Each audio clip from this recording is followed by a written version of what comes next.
I remember the day Harold finished building that old barn behind his house.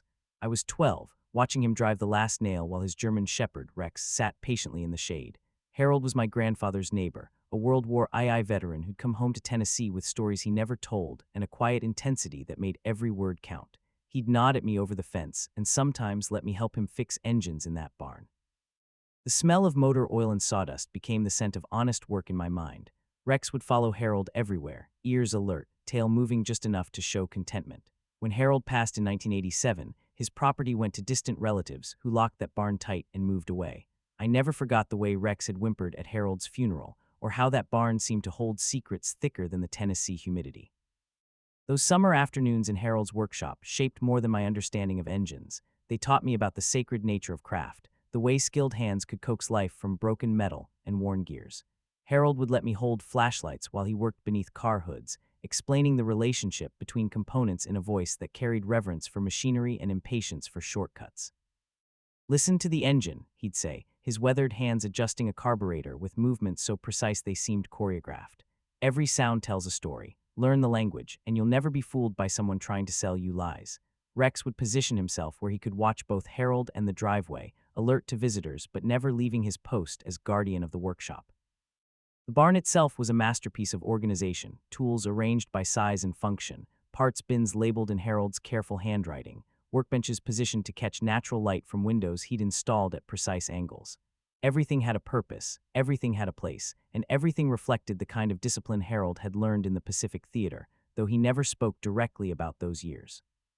My father worked third shift at the lumber mill, coming home with splinters in his hands and patience for whatever questions I'd saved up all day.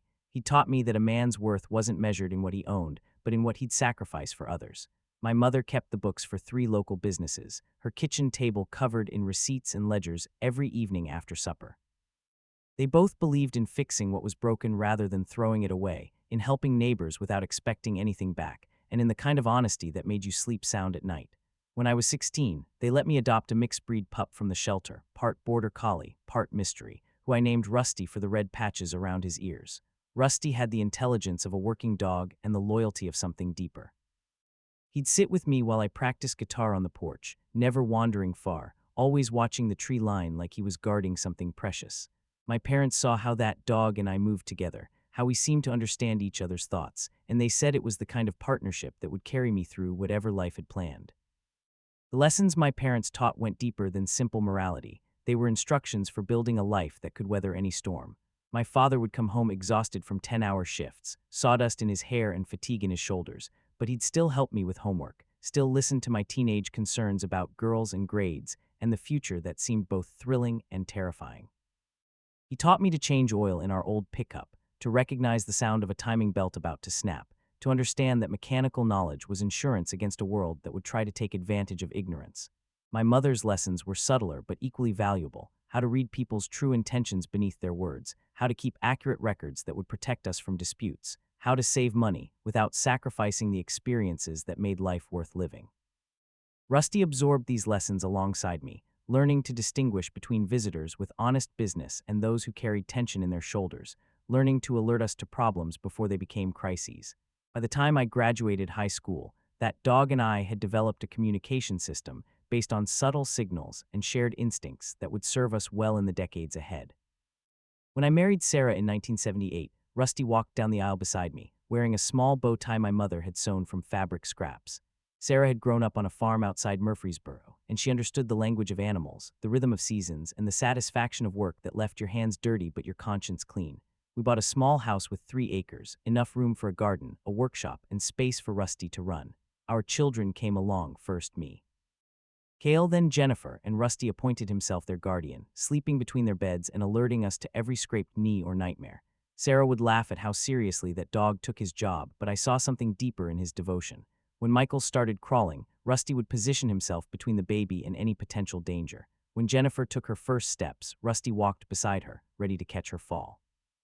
Those were the years when I learned that love wasn't just a feeling, but a daily choice to put someone else's needs before your own. Rusty taught me that lesson without ever speaking a word. Building our life together required the same patience and attention to detail that Harold had shown me in his workshop. Sarah and I would spend evenings planning improvements to our property, where to plant fruit trees, how to expand the workshop, which repairs to tackle first on our 1920s farmhouse that came with character and complications in equal measure. Rusty would patrol the property boundaries while we worked, establishing territorial markers that would help him guard what we were building together. Sarah had a gift for seeing potential in broken things, whether it was a piece of furniture someone had discarded or a flowering bush that just needed the right soil conditions to thrive. She taught me that restoration wasn't about returning something to factory condition. It was about understanding what something was meant to be and helping it achieve that purpose despite damage or neglect. Our children learned these lessons by watching us work together, by seeing how Sarah and I consulted each other before making decisions, how we combined her intuition with my mechanical skills to solve problems that would have defeated either of us alone. Rusty served as both audience and participant in these lessons, his presence a constant reminder that loyalty and attention could accomplish more than talent or luck. The children grew, and life settled into the comfortable rhythm of school plays, little league games, and Sunday dinners that stretched into evening conversations on the back porch. I worked as a mechanic at Jameson's Auto Repair, fixing everything from tractors to motorcycles, building a reputation for solving problems other shops couldn't crack. Sarah managed the front office and kept the books, her sharp mind catching discrepancies and her warm smile keeping customers coming back. We saved money carefully, took modest vacations to the Great Smoky Mountains, and paid off our mortgage 3 years early. Rusty aged alongside us, his muzzle graying but his alertness never dimming. When Michael graduated high school and left for college, Rusty spent weeks looking toward the driveway, waiting for a boy who wouldn't come home the same way again. When Jennifer started her teaching career and married a good man named David, Rusty seemed to approve of their gentle way with each other. The grandchildren arrived, first Emma, then twins Jake and Sophie, and Rusty's purpose renewed itself. He'd guide their small hands away from outlets, herd them back toward the house when they wandered too far, and position himself as a living pillow during their afternoon naps. The years at Jameson's taught me about more than automotive repair. They revealed the way small communities function through networks of trust, reputation, and mutual dependence. Old man Jameson had built his business on the principle that honest work would always find customers, even if it meant turning away quick profits from unnecessary repairs. I learned to diagnose problems by listening to engines, feeling vibrations through steering wheels, recognizing the subtle signs that indicated where patterns and mechanical fatigue. Rusty would often accompany me to work, positioning himself in the shop where he could observe both the mechanical processes and the human interactions that surrounded them. He learned to distinguish between customers who brought legitimate problems and those who were trying to blame us for issues that predated their visits. Sarah's role in managing the front office made her equally valuable. She could read people's intentions, spot inconsistencies in their stories, and document everything with the precision of someone who understood that records were protection against future disputes. Together, we formed a team that earned the trust of farmers, commuters, and weekend mechanics who needed honest service more than flashy promises. The first time I heard about Harold's old property coming up for auction, I was replacing brake pads on Mrs. Henderson's Buick while Rusty dozed in the afternoon sun streaming through the shop door. The customer waiting area had become an informal gathering place where local men discussed everything from weather to politics, and that day Tom Bailey mentioned seeing surveyors on the old Griffith place. Harold's last name had been Griffith, though everyone just called him Harold. Tom said the distant relatives were finally selling, that there'd be a storage unit auction first, then the land and buildings. Something shifted in my chest when he said that, not excitement exactly, but a stirring I hadn't felt in years. Rusty lifted his head, those brown eyes studying my face with the intensity he reserved for moments when he sensed something important. I finished the brake job and drove home the long way, past Harold's old property. The barn stood weathered but solid, its red paint faded to rust brown, weeds grown tall around the foundation. A new chain and padlock secured the front doors. Rusty pressed his nose to the truck window, whining softly, and I wondered if he remembered those summer afternoons when we'd both watched Harold work. That evening, I found myself drawn to the box of photographs Sarah kept on the bookshelf in our living room, searching through decades of family pictures until I found the ones from my teenage years. There, in several shots taken at various community gatherings, Harold appeared in the background, always serious, always slightly apart from the crowd, but present at every church picnic, every volunteer fire department fundraiser, every community event that mattered. In one photograph from 1985, just 2 years before his death, Harold stood beside his barn talking to my father, both men wearing the kind of concentration that indicated serious conversation. I'd never noticed that image before, but now it seemed significant in ways I couldn't explain. Rusty positioned himself beside my chair, his warm weight against my leg providing the kind of comfort that comes from shared understanding. Sarah noticed my preoccupation over dinner, the way I kept returning to thoughts of Harold's property and the upcoming auction. "You're thinking about that storage unit," she said, not asking but stating what she'd observed in my distracted answers to her questions about the day's work. "Might be worth looking into," I admitted, not mentioning the dreams I'd been having about Harold's workshop or the way certain smells, motor oil, sawdust, metal polish, had been triggering memories I thought I'd forgotten. The storage unit auction was scheduled for a Saturday morning in September. I'd been to a few over the years, usually looking for tools or car parts, understanding that most units contain nothing more valuable than forgotten furniture and old clothes. But something pulled me toward this one, a feeling I couldn't name that seemed to originate somewhere between my chest and my stomach. Sarah noticed my distraction over breakfast, the way I kept glancing toward the newspaper folded to the auction listings. "You thinking about going?" she asked, refilling my coffee cup. "Might be interesting," I said, not mentioning the dreams I'd been having about Harold's barn or the way Rusty had been restless at night, pacing the house like he was searching for something. The morning of the auction, Rusty insisted on coming along, jumping into the truck before I'd even opened the door and positioning himself in the passenger seat with the determination of someone claiming his rightful place. The auction site was a climate-controlled facility on the outskirts of town, rows of identical metal doors stretching like a suburban neighborhood of secrets. The drive to the auction gave me time to think about what had drawn me to this particular sale, beyond simple curiosity about Harold's belongings. During those teenage summers in his workshop, I'd absorbed more than mechanical skills.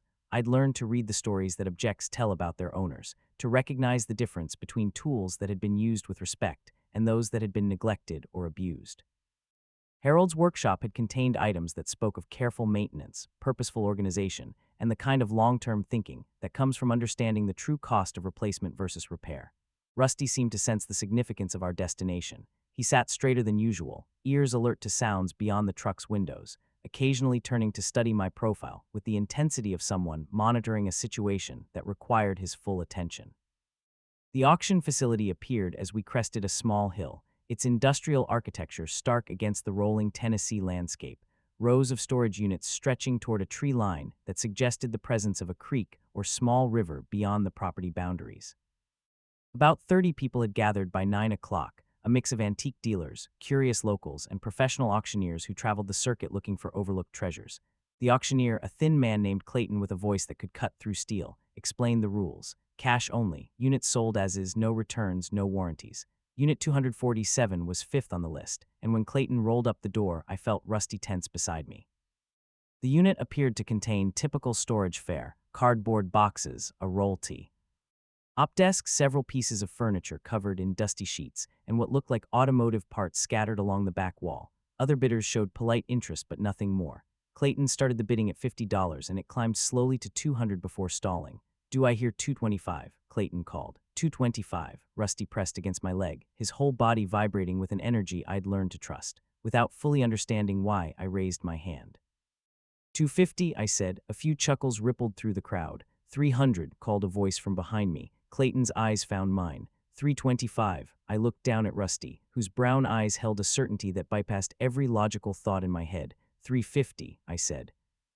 The reaction from the other bidders was immediate and unmistakable. Whispered conversations broke out among the antique dealers, accompanied by the kind of knowing looks that suggested they'd witnessed many amateur mistakes over the years. "Somebody's got more money than sense," I heard a woman mutter to her companion. $350 for what's probably worth $50 in a yard sale. Clayton continued his rhythmic chant, calling for higher bids with professional persistence, but the crowd had clearly decided that I'd crossed some invisible line between reasonable speculation and foolish overreach. A man in a John Deere cap shook his head and said loudly enough for everyone to hear, "Must be his first auction. Poor old fella's about to learn an expensive lesson." Rusty remained pressed against my leg, his body language communicating a certainty that had nothing to do with monetary value and everything to do with instincts I'd learned to trust over 30 years of partnership. When Clayton's gavel came down with finality, the scattered applause carried more amusement than congratulation, and I understood that I'd just become the subject of a story these people would tell at future auctions about the grandfather who'd paid too much for someone else's junk. The snickering started then, quiet but unmistakable. "Old man's lost his mind," someone whispered. $350 for a bunch of junk. Clayton called for higher bids twice more before bringing down his gavel. Sold to bidder 47 for $350. I paid in cash, collected the key, and listened to the scattered commentary as the crowd moved to the next unit. Should have let it go for 50, a dealer muttered to his partner. Nothing in there worth more than $100. Rusty and I walked back to unit 247 alone, and as I lifted the metal door completely, that dog began the most thorough investigation I'd ever witnessed. He moved methodically along the walls, sniffing each box, each piece of furniture, his tail rigid with concentration. When he reached the back corner, near a stack of automotive parts, he stopped completely and looked back at me with an expression that said everything. We needed to go deeper. I spent the rest of that Saturday loading my truck with boxes and furniture, driving multiple trips home, while Sarah helped me sort everything in the garage. Most items seemed ordinary, old clothes, books, kitchen appliances from the 1970s, but Rusty remained fixated on specific boxes, pawing gently at certain containers while ignoring others completely. The process of emptying the storage unit revealed layers of Harold's life I'd never suspected during those childhood afternoons in his workshop. Beneath furniture that seemed ordinary at first glance, I found items wrapped in military-issue blankets that still carried the scent of mothballs and machine oil. A cedar chest contained photographs dating back to the 1940s, showing Harold in Navy uniform, alongside men whose faces carried the same serious intensity I remembered from our conversations across the fence. But it was the automotive parts that captured Rusty's most intense interest: engine components wrapped in old cloth, transmission parts sorted by size and function, and tools that bore the precise organization Harold had maintained in his workshop. Each box seemed to contain pieces of a puzzle I couldn't yet visualize, components of some larger project that had required decades of accumulation and careful preservation. Sarah joined me for the final trip, bringing sandwiches and coffee that tasted like salvation after 6 hours of lifting and loading. "Find anything interesting yet?" she asked, watching Rusty investigate a particularly heavy crate we'd saved for last. "Not sure yet," I admitted, but Rusty thinks we're onto something important. Sunday morning brought the kind of September clarity that makes every color more vivid and every sound more distinct. Sarah had gone to visit Jennifer and the grandchildren, leaving me alone with Rusty and a garage full of mysteries. I started with the boxes Rusty had marked as important, carefully removing items and examining each one for significance I couldn't yet unearth. And the third box contained automotive manuals and repair guides, some dating back to the 1940s, but tucked between pages of a Chevrolet service manual, I found something that made my hands tremble: a Western Union telegram dated December 8, 1941, addressed to Harold Griffith. "Regret to inform you brother Robert killed Pearl Harbor. Stop remains shipped home. Stop." I sat on my workshop stool, reading those words again and again while Rusty pressed against my leg. Harold had never mentioned a brother. In all those afternoons watching him work, all those brief conversations over the fence, he'd never spoken of family lost in the war. The telegram was followed by letters, dozens of them, written in Harold's careful handwriting but never sent. Letters to Robert, letters explaining the barn, the work, the life Harold had built. Letters describing a promise made to a dying mother that Harold would keep Robert's memory alive. Letters that revealed Harold's barn hadn't been just a workshop, it had been a shrine. The letters painted a picture of two brothers who had shared dreams of opening an automotive repair business together after the war, plans that died along with Robert in Pearl Harbor's burning waters. Harold's unsent correspondence revealed a man carrying survivor's guilt that had shaped every decision of his adult life. "I kept the tools you left behind," one letter read. "I learned everything you wanted to learn about engines, everything we talked about during those summers before you enlisted. Barn is finished now, built exactly like we drew it that night before you shipped out. I've been waiting for you to come help me break it in properly, but I guess I understand now that you're not coming home." The letters spanned decades, chronicling Harold's progress in mastering automotive repair, his decision to remain unmarried so he could dedicate his life to preserving Robert's memory, his gradual realization that he needed to find someone else to continue the work they'd planned to do together. Rusty remained close while I read, occasionally nosing at boxes or containers that held additional pieces of this emerging story, his instincts guiding me toward discoveries that logic alone might have missed. As afternoon light slanted through the garage windows, the scope of Harold's secret began revealing itself through documents and photographs I found layered between seemingly ordinary items. Robert Griffith had been a mechanic in the Navy, stationed on the USS Arizona, 22 years old when the bombs fell. The letters Harold had written but never sent spoke of teaching Robert everything he knew about engines, about planning to open a garage together after the war, about preserving Robert's tools, and keeping his memory alive through the work they'd planned to share. Photographs showed two young men who shared Harold's serious eyes and gentle smile, arms around each other's shoulders beside a half-built hot rod. But the most startling discovery came when Rusty led me to a metal toolbox wrapped in oilcloth at the bottom of a furniture crate. Inside, beneath layers of tissue paper, lay Robert's Navy mechanic tools, each one engraved with his initials, each one maintained in perfect condition despite 70 years of storage. But beneath the tools, in a compartment I almost missed, my fingers found something that stopped my heart. A folded document marked Last Will and Testament of Harold Griffith, dated just 6 months before his death. The toolbox itself was a masterpiece of organization that reflected both military precision and genuine affection. Each tool had been carefully cleaned, oiled, and positioned to prevent damage during storage. But more than that, Harold had written small notes describing where each tool had been used, what Robert had accomplished with it, and how it fit into their shared dreams of automotive mastery. A socket wrench set bore a note reading, "Robert used these to rebuild the transmission on Miller's Ford, summer of 1940. Proudest I'd ever seen him." A torque wrench carried the inscription, "Robert's graduation gift from Dad." He said it would help him build engines that would run forever. The tools weren't just preserved, they were documented, cataloged, and prepared for someone who would understand their significance and continue the work they represented. Rusty watched as I examined each tool, his attention focused and patient, as if he understood that this discovery required careful observation and respectful handling. The afternoon sun was beginning to fade when I found the will's hiding place, folded into a cavity behind the toolbox's sliding drawer that had been designed to escape casual inspection. The will was properly notarized and witnessed, and as I read Harold's final instructions, I understood why Rusty had been so insistent about this auction. Harold had left his entire estate, including the barn, the land, and all contents, not to the distant relatives who'd med everything but to whoever would continue Robert's work and honor his memory.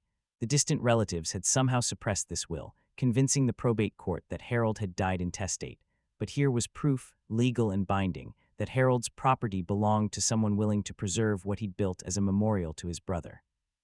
The implications crashed over me like cold water. The people who'd been collecting rent on that property for 20 years, who'd just sold me a storage unit full of stolen memories, had been living off money that belonged to someone else, someone who would honor Harold's promise to Robert. Rusty sat perfectly still beside me, his presence steady and grounding as I absorbed the magnitude of what we'd discovered. This wasn't just about property or money. This was about justice for two brothers whose story had been buried by greed. The specific language of Harold's will reveal the depth of thought he'd put into ensuring Robert's memory would be preserved by someone who understood the significance of craftsmanship and dedication. "I leave my property and possessions," the document read, "to whoever demonstrates genuine commitment to continuing the automotive repair work that my brother Robert and I plan to pursue together, with particular attention to preserving his tools, his memory, and the principles of honest service that guided our shared vision." The will specified that the inheritor must be someone who worked with their hands, who understood the sacred nature of skilled craft, and who would maintain the barn as both working shop and memorial. Harold had even included detailed instructions about specific items. Robert's tools were to be used for their intended purpose, not displayed as museum pieces. The barn was to remain a place of active work, not preserved as a monument, and the business conducted there should follow the same principles of honest service that had guided both brothers' approach to their craft. As I read these instructions, I felt the weight of responsibility settling around my shoulders like Harold's old work jacket. That evening, after Sarah returned home and I'd shown her the documents, we sat at the kitchen table, mapping out our next steps with the careful precision Harold had taught me to bring to complex repairs. Sarah's background managing business books made her invaluable in understanding the legal implications, while my knowledge of Harold's character helped us understand his intentions. We made copies of every document, photographed every piece of evidence, and secured the originals in our home safe. Monday morning, I called Jim Morrison, a lawyer who'd helped us with our mortgage refinancing, and explained what we discovered. Jim's voice grew serious as I described the suppressed will and the fraudulent probate. "This is bigger than property law," he said. "If what you're telling me is accurate, we're looking at fraud, conspiracy, and possibly criminal charges." By Tuesday, we had an appointment scheduled for Thursday morning, with instructions to bring every piece of evidence we'd found. Rusty seemed to sense the importance of what was unfolding. He stayed closer than usual, his alert presence a constant reminder that some discoveries demand courage to pursue. The complexity of challenging a 20-year-old probate ruling became apparent during my first consultation with Jim Morrison, whose experience in estate law helped him recognize the sophisticated nature of the fraud we'd uncovered. Harold's distant relatives hadn't simply filed false documents. They'd created an elaborate deception involving forged death certificates that claimed Harold had no surviving family, fabricated witness testimony from people who barely knew him, and manipulated timing to ensure their claims were processed during a period when the probate court was overwhelmed with cases. Jim explained that successful fraud of this magnitude required inside knowledge of legal procedures, suggesting that Carl and Patricia Griffith had received professional assistance in suppressing Harold's true will. This level of deception doesn't happen accidentally, Jim said, examining the forged documents with a magnifying glass that revealed subtle inconsistencies in paper quality and ink composition. Someone with legal training helped them create this false paper trail, which means we're not just dealing with opportunistic relatives. We're looking at a conspiracy that involves professionals who knew exactly how to exploit weaknesses in the probate system. The investigation phase stretched across 6 weeks that tested every aspect of our patience and determination. Jim Morrison worked with forensic document experts who confirmed that Harold's authentic will predated the forged documents by several months, while handwriting analysts verified that Harold's signature on his true will matched samples from bank records and legal documents throughout his adult life. Mino. Rusty and I spent hours in the barn that was still officially owned by Carl and Patricia, using the access I'd negotiated as part of the storage unit purchase to document everything Harold had preserved there. The barn itself was a testament to Harold's dedication. Robert's section remained exactly as Harold had arranged it, tools positioned with military precision, photographs mounted at eye level where they would inspire rather than simply commemorate, and work surfaces prepared for projects that had waited decades for completion. Rusty would position himself in the center of the barn during these visits, alert to any sounds from outside, while I photographed and cataloged evidence that painted a picture of Harold's lifelong commitment to his brother's memory. The evidence we gathered extended beyond legal documents to include community testimony that painted Harold as a man whose word was absolute and whose character was beyond question. Jim Morrison interviewed 3 witnesses to Harold's will signing, all of whom confirmed that Harold had been in sound mental health and had explained his intentions clearly during the legal proceedings. We also discovered that Harold had made regular visits to a safety deposit box at First National Bank, where he'd stored copies of important documents, including Robert's military service records, photographs from their childhood, and correspondence with Navy officials about Robert's death and burial. The bank's records showed that Harold had accessed this box just 2 weeks before his death, suggesting he'd been preparing to ensure his final wishes would be honored. Carl and Patricia's version of events claimed Harold had never mentioned Robert to anyone, had left no instructions about his property, and had died without making provisions for his estate, claims that contradicted decades of community knowledge about Harold's dedication to his brother's memory. Thursday's meeting with Jim Morrison lasted 3 hours, during which he examined every document with the thoroughness of someone who understood that truth often hides in details others overlook. Harold's will was indeed legally binding, the signatures authentic, the witnesses legitimate. The distant relatives' claim had been based on fabricated documents and paid testimony, a conspiracy that had enriched them for 2 decades at the expense of Harold's true intentions. "This is one of the clearest cases of probate fraud I've ever seen," Jim said, gathering the evidence into organized files. "But pursuing this will require patience and determination. These people have had 20 years to entrench themselves, and they won't surrender without a fight." The next weeks blurred together in a rhythm of legal filings, investigation requests, and careful documentation. Rusty accompanied me to every meeting, his calm presence helping me maintain focus when the complexity of legal procedures threatened to overwhelm my understanding. Sarah handled communications with the court clerks and investigators, her organized mind keeping track of deadlines and requirements that multiplied like weeds.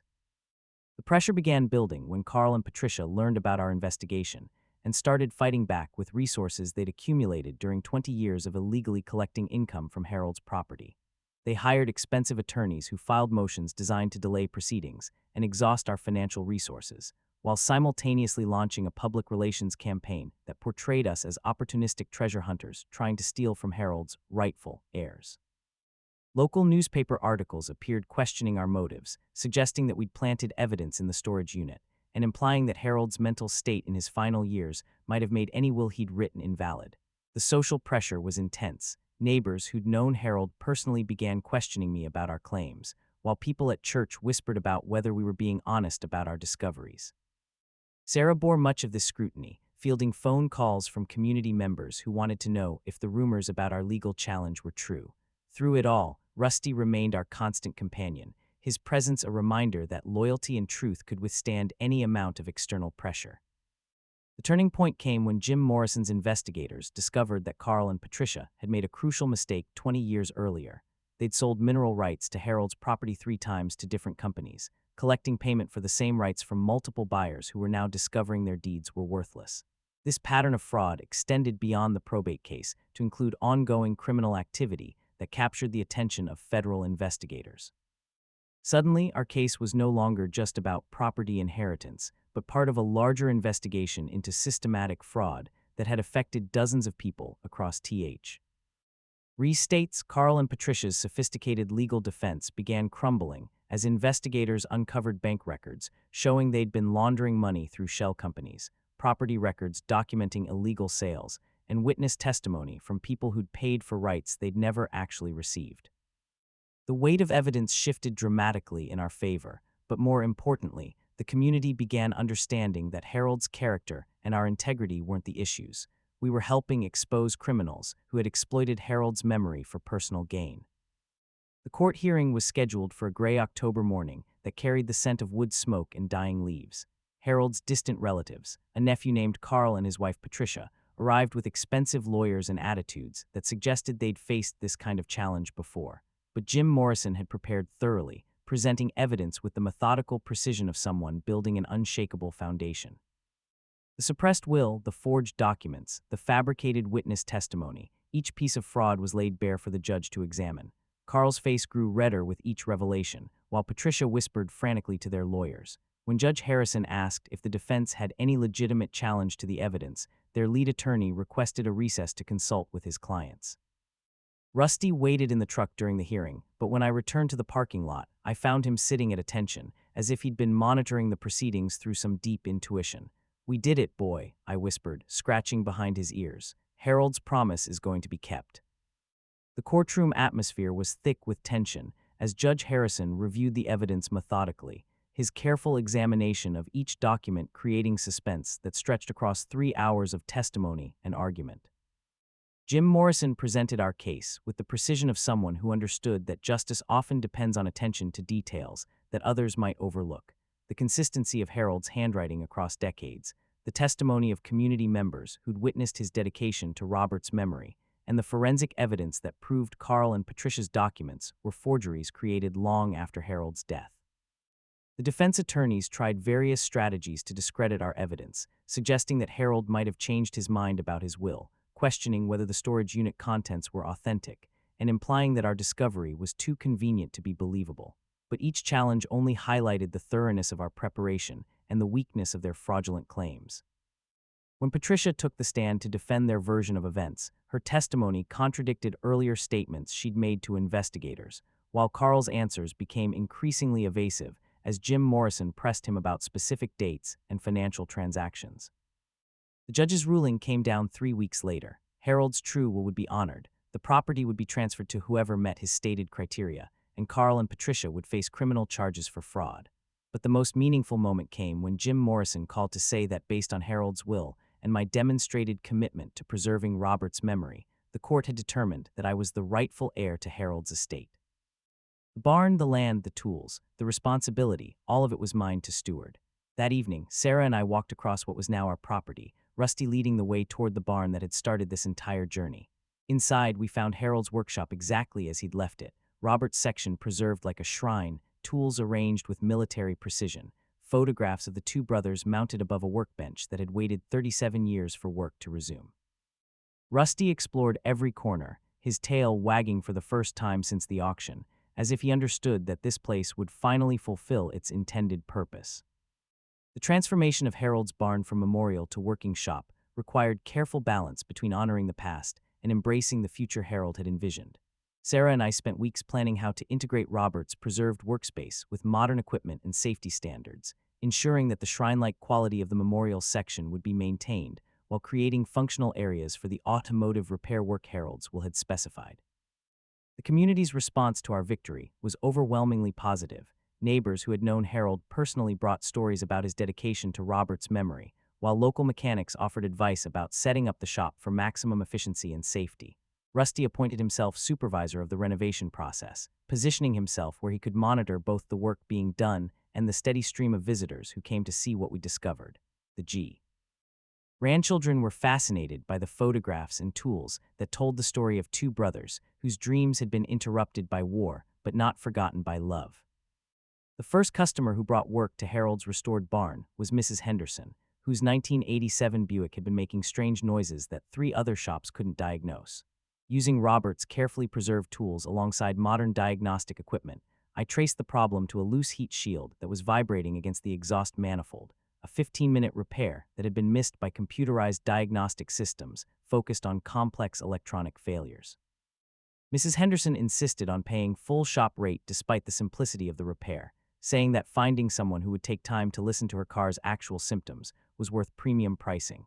Word spread quickly through the community about the quality of work being done in Harold's barn, and soon I was scheduling repairs weeks in advance for customers who appreciated the combination of old-school mechanical knowledge and modern efficiency.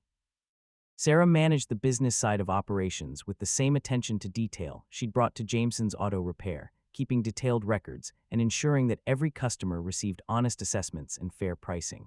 Rusty became the shop mascot, greeting customers with friendly tail wags while maintaining watchful alertness for any signs of trouble.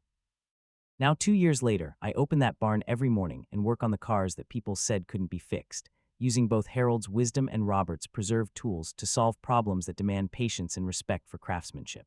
The grandchildren love helping in the workshop, and I tell them stories about Harold and Robert, about promises kept and sacrifices honored, about the way some discoveries change everything if you have the courage to pursue truth wherever it leads. Rusty still patrols the property, with the satisfaction of someone who knew from the beginning that we belonged here, that some mysteries reveal themselves only to those willing to trust instincts deeper than logic. Sarah has started teaching Emma how to keep books for the restoration work I do, passing along the same attention to detail that helped us navigate the legal complexities of recovering Harold's legacy. The barn holds both Harold's memory and Robert's promise now, a place where work continues the conversation two brothers never got to finish. The business has grown beyond simple automotive repair to include restoration projects that honor the same craftsmanship principles Harold and Robert had valued. A 1942 Ford that had belonged to a local veteran's father became our first major restoration, using techniques Harold had documented in notebooks he'd kept throughout his life. The project took 8 months to complete, but when we delivered the finished car to the veteran's grandson, the emotional impact justified every hour of meticulous work. Word of that restoration brought customers from across Tennessee and neighboring states, people who had classic cars that needed more than mechanical repair. They needed restoration that honored the history and significance these vehicles represented to their families. Sarah expanded our record-keeping system to include photographic documentation of each project, creating albums that customers could keep as permanent records of the work we'd done. Rusty adapted to the expanded business by developing specialized patrol routes that allowed him to monitor multiple work areas while maintaining his role as official greeter for customers who brought their automotive treasures to Harold's barn. The legal aftermath of our case continued for months as federal investigators unraveled the full extent of Carl and Patricia's fraudulent activities. They had victimized more than 60 families across 3 states, stealing property through forged documents, selling mineral rights they didn't own, and operating shell companies that existed solely to launder illegal proceeds. The restitution process required testimony from dozens of victims, including several elderly people who had lost family property to schemes similar to what had been attempted with Harold's estate. Our willingness to challenge the fraud had provided investigators with the evidence they needed to build cases that ultimately resulted in federal convictions and prison sentences for both Carl and Patricia, along with the attorneys and probate officials who had assisted them. The recovery of stolen property took nearly 2 years to complete, but families across the region were finally able to reclaim what had been taken from them through deception and legal manipulation. Rusty accompanied me to several court hearings where victim testimony was required, his calm presence providing comfort during proceedings that were emotionally difficult but necessary for achieving justice. Sometimes I think about that Saturday morning. At the storage auction, about the laughter and whispers when I bid $350 for what looked like junk to everyone else. People see what they expect to see, but Rusty taught me to look deeper, to trust the feelings that don't make immediate sense, to understand that the most important discoveries often come disguised as ordinary moments requiring extraordinary faith. Harold's story found its way to us because we were willing to listen to instincts that spoke louder than logic, because we understood that some promises transcend death and demand completion by those who recognize their importance. This barn stands as proof that justice sometimes takes decades to arrive, but it arrives with the certainty of sunrise for those patient enough to wait and brave enough to act when the moment comes. The work we do here honors both Harold's dedication and Robert's sacrifice, proving that love expressed through craftsmanship can survive any amount of time and overcome any obstacle placed in its path by greed or indifference.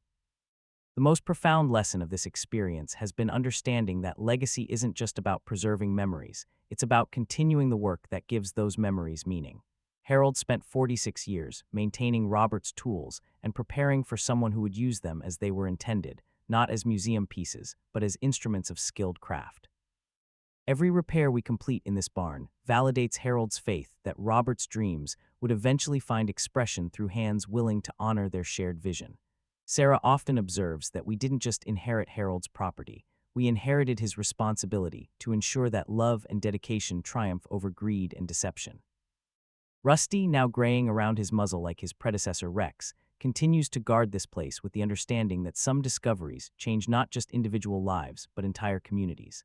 The customers who bring their cars to Harold's barn aren't just seeking mechanical repair, they're participating in a story about the power of persistence, the importance of honoring commitments, and the way truth ultimately prevails over sophisticated lies. Have you ever felt that pull towards something you couldn't explain, that sense that you were meant to discover truth others had overlooked? I'd love to hear about those moments when instinct led you toward discoveries that changed everything, when you found the courage to trust feelings that didn't make logical sense but ultimately revealed purposes larger than you'd imagined possible.